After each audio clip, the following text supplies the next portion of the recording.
আসসালামু আলাইকুম। অনার্স চতুর্থ বর্ষের প্রিয় শিক্ষার্থীবৃন্দ, আসসালামু আলাইকুম। আজকে তোমাদের ইসলামী ব্যাংকিং ও বিমা এর উপর একটা অনলাইনে ক্লাস নিব। এটা তোমাদের সাথে আমার প্রথম ক্লাস। প্রথমে ব্যাংক শব্দটি সম্পর্কে আলোচনা করব। ব্যাংক শব্দটির উৎপত্তি কোথা থেকে হয়েছে, ব্যাংক কাকে বলে, সাধারণ ব্যাংকের কাজ কারবার বা ব্যবসায়কে ব্যাংকিং বলে। বর্তমানে ব্যাংক ও ব্যাংকিং অত্যন্ত পরিচিত এবং বহুল ব্যবহৃত দুটি শব্দ। অভিধানে ব্যাংক অর্থ লেখা হয়েছে নদী বা হ্রদ প্রভৃতির তীর, কুল বা কিনারা, বাঁধ, স্তূপ, ঢিবি, জাঙ্গাল, ঢাল, চড়াই, রাস্তার দুই পার্শ্বের আইল, উঁচু করে বাঁধানো রাস্তা ইত্যাদি।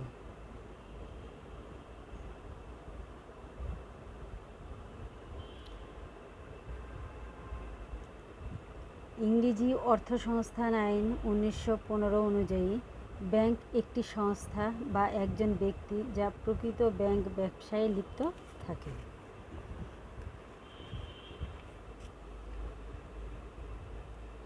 অধ্যাপক কোলবর্ন বলেন, ব্যাংক হলো এমন কতগুলো প্রতিষ্ঠান যা অর্থের নিরাপদ সংরক্ষণ, ঋণ মঞ্জুর এবং ঋণ হস্তান্তরের কাজে নিয়োজিত থাকে।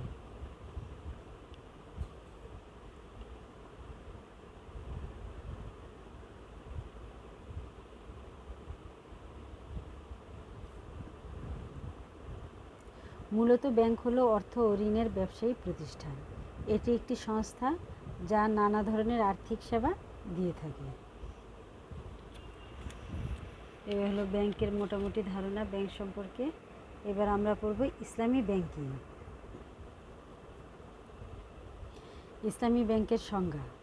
প্রচলিত অর্থে ব্যাংক বলতে যেমন একটি অর্থ ব্যবসায়ী প্রতিষ্ঠানকে বোঝায়, ইসলামী ব্যাংকও তেমনই একটি আর্থিক প্রতিষ্ঠান।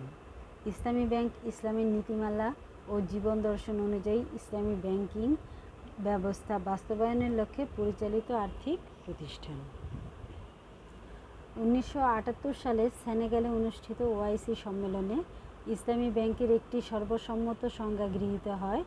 সেখানে বলা হয়েছে, ইসলামী ব্যাংক হচ্ছে এমন একটি আর্থিক প্রতিষ্ঠান যা তার বৈশিষ্ট্য, আইনকানুন ও কর্মপদ্ধতির মধ্য দিয়ে ইসলামী শরিয়ার নীতিমালার প্রতি আনুগত্য প্রকাশ করে এবং তার কোনো প্রকার কার্যক্রমে সুদের লেনদেন করে না।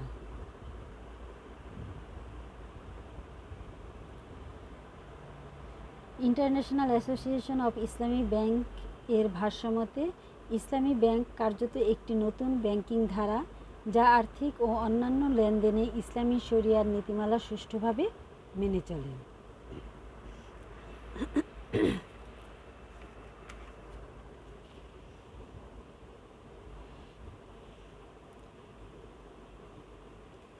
ইসলামী ব্যাংকিং অ্যাক্ট অফ মালয়েশিয়া 1983-তে বলা হয়েছে, ইসলামী ব্যাংক এমন একটি প্রতিষ্ঠান যা ইসলামী ব্যাংকিং ব্যবসায় নিয়োজিত, আর ইসলামী ব্যাংকিং ব্যবসা হলো এমন ব্যবসা যার লক্ষ্য ও কর্মকাণ্ডের কোথাও এমন কোনো উপাদান নাই যা ইসলাম অনুমোদন করে না। উল্লিখিত তিনটি সংজ্ঞা বললাম, এই সংজ্ঞাসমূহের মধ্যে মূলত কোনো পার্থক্য নাই। সকল সংজ্ঞার মূল কথা হলো, ইসলামী ব্যাংক অন্যান্য ব্যাংকের মতোই একটা আর্থিক প্রতিষ্ঠান, তবে ব্যাংকিং কার্যক্রম পরিচালনার ক্ষেত্রে প্রতিষ্ঠানটি প্রচলিত নিয়ম নীতির পরিবর্তে ইসলামী শরিয়া অনুসরণ করে। সে কারণে ইসলামী ব্যাংক ব্যাংকিং কারবারের কোনো পর্যায়ে হারাম পদ্ধতি অবলম্বন করে না। ইসলামী ব্যাংকের সংজ্ঞায় এবার আমরা পড়ব ইসলামী ব্যাংকের উৎপত্তি ও ক্রমবিকাশ। প্রথমে ইসলামী ব্যাংকের উৎপত্তি।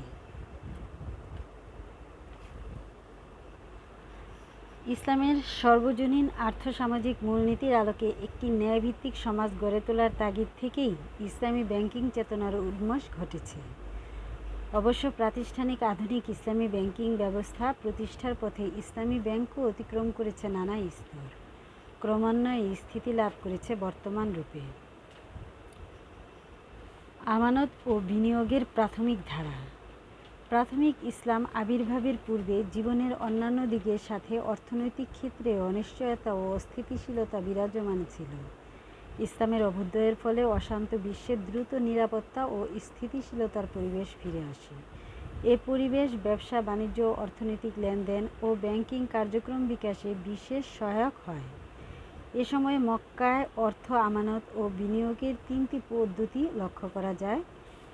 একটি হচ্ছে বিশ্বস্ত লোকের কাছে আমানত রাখা, আরেকটি হচ্ছে অংশীদারি ভিত্তিতে ব্যবসায় মূলধন বিনিয়োগ করা এবং তৃতীয়টি হচ্ছে সুদে টাকা খাটানো।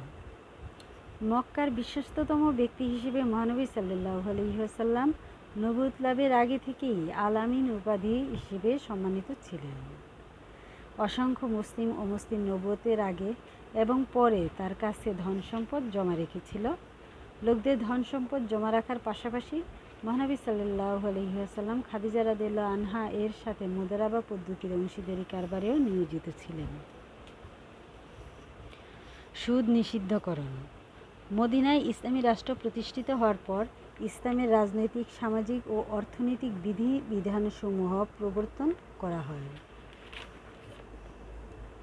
সর্বসাধারণের বিশ্বাসের যে কোনো ধরনের বিচ্যুতি সংশোধনের জন্য বিভিন্ন পদক্ষেপ গ্রহণ করা হয়।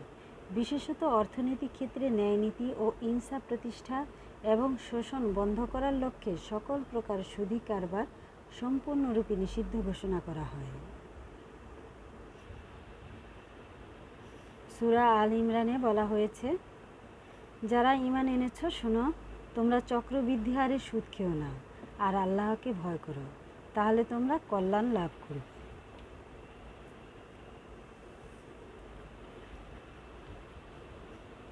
সূরা বাকারায় বলা হয়েছে, কাফিররা বলে কেনাবেচা তো সুদের মতোই, অথচ আল্লাহ কেনাবেচা হালাল করেছেন এবং সুদকে হারাম করেছেন। সুদ নিষিদ্ধ হওয়ায় প্রচলিত ব্যবসা বাণিজ্য বা জীবনে ও সমাজে কোনো প্রতিবন্ধকতা তৈরি হয়নি, বরং সহস্র বছর ধরে এ ব্যবস্থা মানুষকে অর্থনৈতিক নিরাপত্তা ও সমৃদ্ধি এবং সামাজিক স্থিতিশীলতার নিশ্চয়তা বিধান করে। সুদ নিষিদ্ধতার শুরু থেকেই বিষয়টি কল্যাণের প্রতীক হিসেবে মানুষকে বঞ্চনা ও শোষণ থেকে রক্ষা করেছে। ব্যক্তি পর্যায়ে ব্যাংকিং।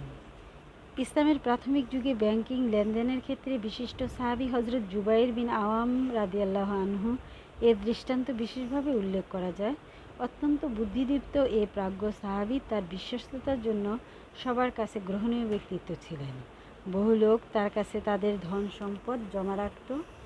জুবাইর রাদিয়াল্লাহু আনহু সকল লোকদের এ সকল জমা আমানত হিসেবে গ্রহণ না করে কর্জ হিসেবে গ্রহণ করতেন। এর ফলে তিনি এবং জমাকারীরা দু ধরনের সুবিধা পেতেন। কর্জ গ্রহণের কারণে জুবাইর রাদিয়াল্লাহু আনহু জমাকৃত অর্থ ভোগ, ব্যবহার ও বিনিয়োগের অধিকার পেতেন। আবার কর্জ হিসেবে গ্রহণের জন্য জমাকারীরা তা ফেরত পাওয়ার ব্যাপারে পুরোপুরি নিশ্চয়তা পেতেন। এই ব্যবস্থা এতটাই জনপ্রিয় হয়ে উঠেছিল যে সে সময় হযরত জুবাইর রাদিয়াল্লাহু আনহুর নিকট বিভিন্ন লোকেরা 22 লাখ দিরহাম জমা রেখেছিল। বাইতুল মাল। খোলাফায়ে রাশিদার যুগে বাইতুল মাল কেন্দ্রীয় ব্যাংকের ভূমিকা গ্রহণ করে। এ সময় হযরত আবদুল্লাহ বিন আব্বাস রাদিয়াল্লাহু আনহু মদিনায় দিরহাম জমা গ্রহণ করে কুফায় তা ভাঙানোর স্বীকারপত্র লিখে দিতেন। আবদুল্লাহ ইবনে জুবাইর রাদিয়াল্লাহু আনহু ও মক্কায় দিরহাম জমা নিয়ে তা ইরাকে ভাঙিয়ে দেওয়ার স্বীকারপত্র লিখে দিতেন। তার ভাই মিসাব ইরাকে সেই স্বীকারপত্র ভাঙিয়ে নগদ অর্থ প্রদান করতেন। মুসলিম শাসকগণের উদ্যোগ। উমাইয়াদের রাজতান্ত্রিক শাসনামলে মুসলিমদের ব্যাংকিং লেনদেনের যথেষ্ট উন্নতি সাধিত হয়েছিল। এক্ষেত্রে হাজ্জাজ বিন ইউসুফের নামটি বিশেষভাবে উল্লেখ করা যায়। হিজরি 4র্থ শতাব্দীতে আলেপ্পোর আমির সাইফ আদ-দৌলা আল-হামদানের শাসনামলে এখনকার হুন্ডির আদলে একরকম লেনদেনের ব্যাপক প্রচলনের কথা জানা যায়। হিজরি 5ম শতাব্দীর গোড়ার দিকে 1010 খ্রিস্টাব্দে বসরায় বাণিজ্যিক উদ্দেশ্যে হুন্ডির লেনদেন ও মুদ্রা বিনিময় ব্যবসায়ের ব্যাপক প্রসার ঘটতে থাকে। খ্রিস্টীয় একাদশ শতকের মধ্যভাগে বসরায় ব্যাংকিং লেনদেনের উল্লেখ পাওয়া যায় এবং পারসিক পর্যটক নাসের খসরুর সফরনামায়। অপ্রাতিষ্ঠানিক ব্যাংকিং। এরপর থেকে মুসলিমরা দীর্ঘদিন পর্যন্ত একটি উন্নততর ব্যাংকিং ব্যবস্থা চালু রাখতে সক্ষম হয়। তবে প্রথম থেকে এ অধ্যায়ের শেষ পর্যন্ত পরিভাষাগতভাবে ব্যাংক ও ব্যাংকিং শব্দদ্বয় যেমন ব্যবহৃত হয়নি, তেমনি যথাযথ ব্যাংকিং অবকাঠামোর আলোকে পরিপূর্ণ প্রাতিষ্ঠানিক প্রক্রিয়ায় ব্যাংক প্রতিষ্ঠা করাও সম্ভব হয়নি। মুসলিম জাতির রাজনৈতিক বিপর্যয় ও ইসলামী ব্যাংকিং। অষ্টাদশ শতকে পাশ্চাত্য জগতের কাছে রাজনৈতিক দিক থেকে সম্পূর্ণভাবে পরাজিত হওয়ার পূর্ব পর্যন্ত মুসলিমরা সুদমুক্ত লেনদেন অব্যাহত রাখতে সক্ষম হয়। কিন্তু এ শতাব্দীতে পাশ্চাত্য শক্তির কাছে মুসলিমদের রাজনৈতিক বিপর্যয়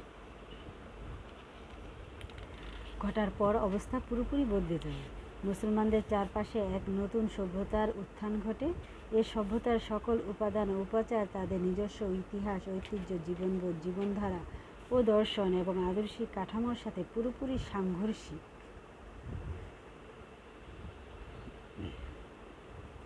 এমন দারুণ দুঃসময়েও একদল সাহসী মানুষ হতাশ হন নাই। তাদের অব্যাহত চেষ্টা ও গবেষণায় বিংশ শতাব্দীর 70-এর দশকে প্রচলিত ব্যাংকিং পদ্ধতির পাশাপাশি প্রথাসিদ্ধভাবে যাত্রা শুরু করে ইসলামিক ব্যাংকিং। প্রাতিষ্ঠানিক যাত্রার সম্ভাবনা। ইসলামী ব্যাংকিং পরিভাষাটি খুব বেশি দিনের পুরনো নয়। অতি সম্প্রতি পরিভাষাটির উদ্ভব ঘটেছে।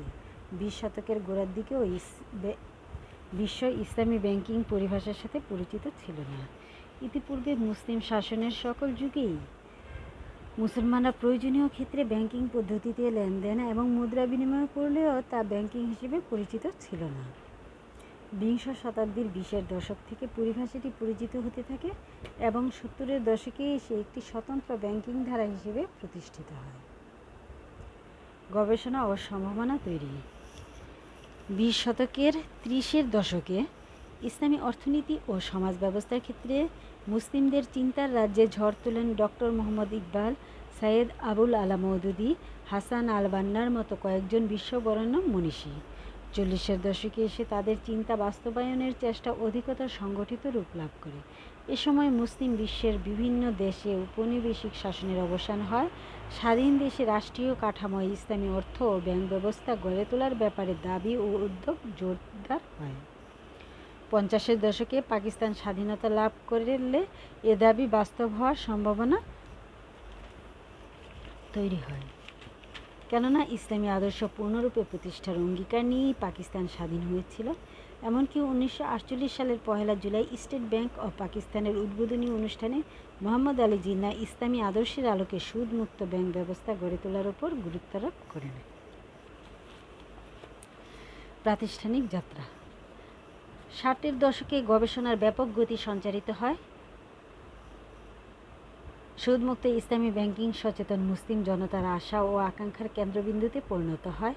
বিষয়টির সম্ভাব্যতা ও বাস্তবায়ন পদ্ধতি পরীক্ষা করে দেখা এবং গবেষণার জন্য 70-এর দশকের শুরুতেই মিশরে ইসলামী গবেষণার সর্বোচ্চ কেন্দ্র কলেজ অব ইসলামিক রিসার্চ প্রতিষ্ঠিত করা হয় 1961 খ্রিস্টাব্দে। এই কেন্দ্রের উদ্ভাবিত পদ্ধতিতে ব্যাংকিং পরিচালনার জন্য 1962 সালে মালয়েশিয়ায় পরীক্ষামূলকভাবে পিলগ্রিমস সেভিংস কর্পোরেশন নামে একটি প্রি ব্যাংকিং সংস্থা গড়ে তোলা হয়। 1963 সালে অক্সফোর্ড বিশ্ববিদ্যালয়ের অধ্যাপক ডক্টর আহমদ আল নাজ্জার মিশরের কায়রো থেকে 100 কিলোমিটার দূরে মিডগামার নামক গ্রামে মিডগামার ইসলামী ব্যাংক প্রতিষ্ঠা করেন। মিডগামার ইসলামী ব্যাংকের মাধ্যমে আধুনিক ব্যাংকিংয়ের বিকল্প ধারা হিসেবে স্বতন্ত্র আদর্শ, অবকাঠামো, উদ্দেশ্য, লক্ষ্য ও কর্মসূচি নিয়ে ইসলামী ব্যাংকের প্রাতিষ্ঠানিক যাত্রা শুরু হয়। অর্থাৎ ইসলামী ব্যাংকের উৎপত্তি এভাবেই হয়েছিল। এবার উৎপত্তি হওয়ার পর ইসলামী ব্যাংক কীভাবে ক্রমবিকাশ লাভ করে আজকের পর্যন্ত এসে পৌঁছেছে সে সম্পর্কে আলোকপাত করব। ইসলামী ব্যাংকের উদ্ভবের পথ যেমন সহজ ছিল না, তেমনি এর বিকাশও নানাভাবে ক্ষতিগ্রস্ত হয়েছে। প্রথম দিকে কোনো দেশেই ইসলামী ব্যাংকিং রাষ্ট্রীয় পুঁজিপতিদের আনুকূল্য পায়নি, বিশেষভাবে এর সুদমুক্ত ও শোষণ বিরোধী চরিত্রের জন্য। কিন্তু জনগণ যখন ইসলামী ব্যাংকের পক্ষ গ্রহণ করে, তখন আর কারও পক্ষে এর অপ্রতিহত ধারা রুদ্ধ করা সম্ভব হয় না। বর্তমানে পৃথিবীর প্রায় সকল দেশেই ইসলামী ব্যাংকিং প্রতিষ্ঠান রয়েছে। কলেজ অব ইসলামিক রিসার্চের সম্মেলন।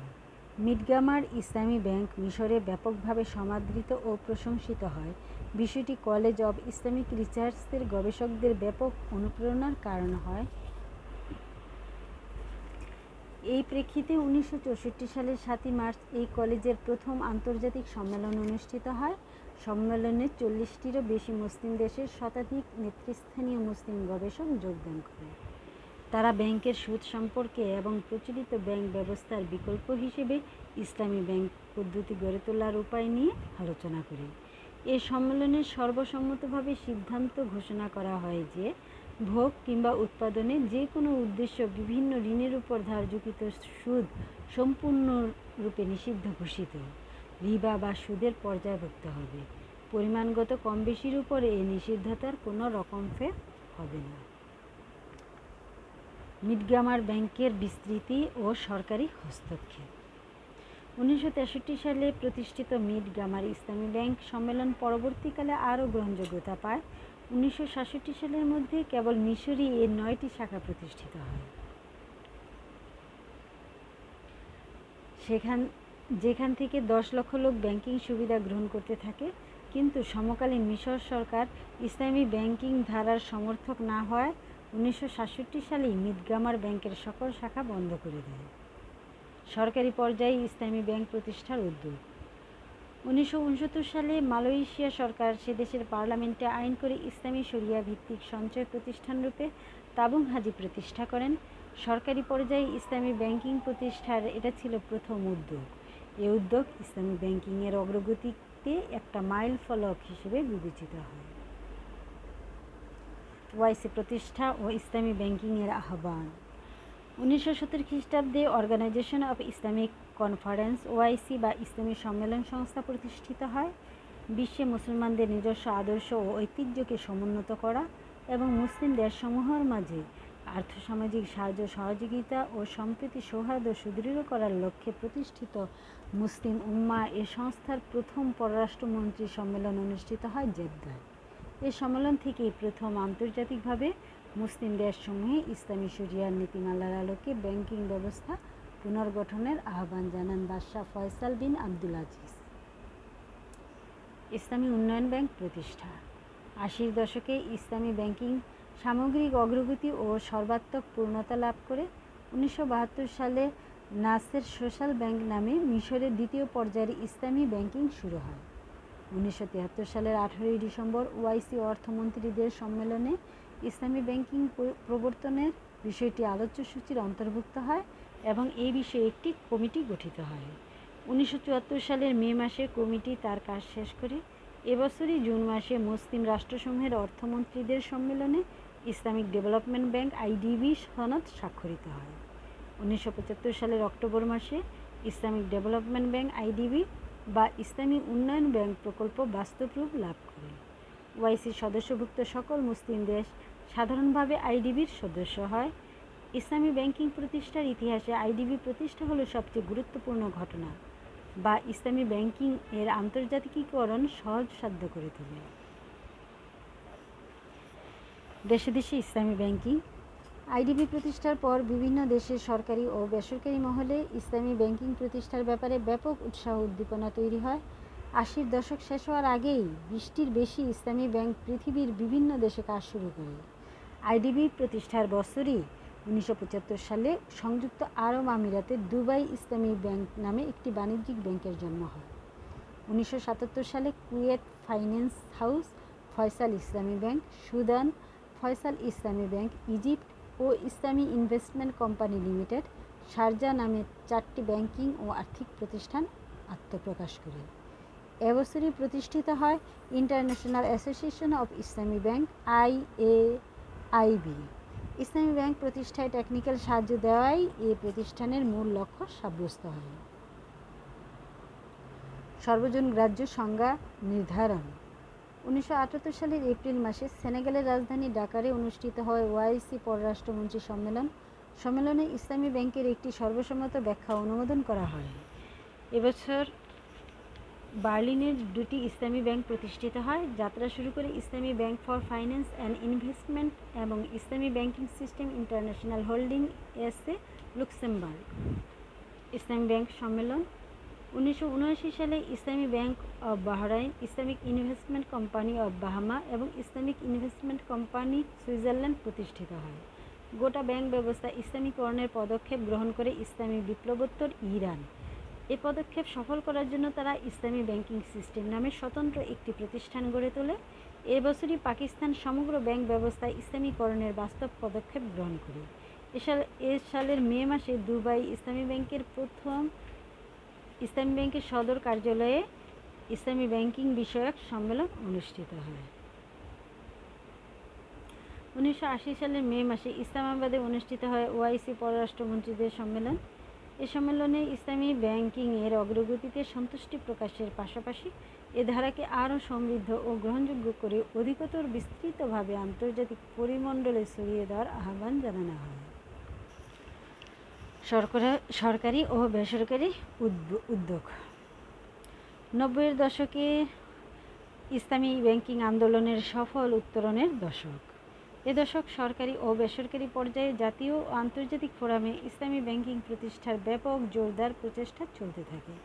1981 সালের জানুয়ারিতে মক্কা ও তায়েফে ওআইসি এর তৃতীয় শীর্ষ সম্মেলন অনুষ্ঠিত হয়। সম্মেলনে বাংলাদেশের রাষ্ট্রপতি জিয়াউর রহমান শীর্ষ সম্মেলনের পূর্ণাঙ্গ অধিবেশনে ভাষণ প্রদানে মুসলমানদের নিজস্ব ও স্বতন্ত্র ব্যাংক ব্যবস্থা গড়ে তোলার প্রস্তাব দেন। 1983 সালে মালয়েশিয়া ও তুরস্কে ইসলামী ব্যাংকিং আইন পাশ করা হয়। এ বছরই মার্চ মাসে দক্ষিণ পূর্ব এশিয়ার প্রথম সুদমুক্ত ও ইসলামী শরিয়া ভিত্তিক ব্যাংক হিসেবে ইসলামী ব্যাংক বাংলাদেশ লিমিটেডের সফল যাত্রা শুরু হয়। 1984 সাল থেকে ইরান তার গোটা ব্যাংক ব্যবস্থা ইসলামী শরীয়তের আলোকে পুনর্গঠিত করে। পাকিস্তানের সার্বিক ব্যাংকিং খাত পুনর্গঠনের কাজ এ দশকেই শেষ হয়। 1985 সালের জুলাই থেকে দেশটিতে সুদভিত্তিক ব্যাংকিং লেনদেন সম্পূর্ণরূপে নিষিদ্ধ ঘোষণা করা হয়। সুদানের ব্যাংক ব্যবস্থা ইসলামী শরিয়ার আলোকে পুনর্বিন্যস্ত করার জন্য এ দশকেই ব্যাপক উদ্যোগ নেওয়া হয়। এ দশকের প্রথম 7 বছরে মুসলিম বিশ্বের বাইরে অমুসলিম বিভিন্ন দেশীয় ইসলামী ব্যাংকিং কার্যক্রম পরিচালিত হয়। বিশ্ব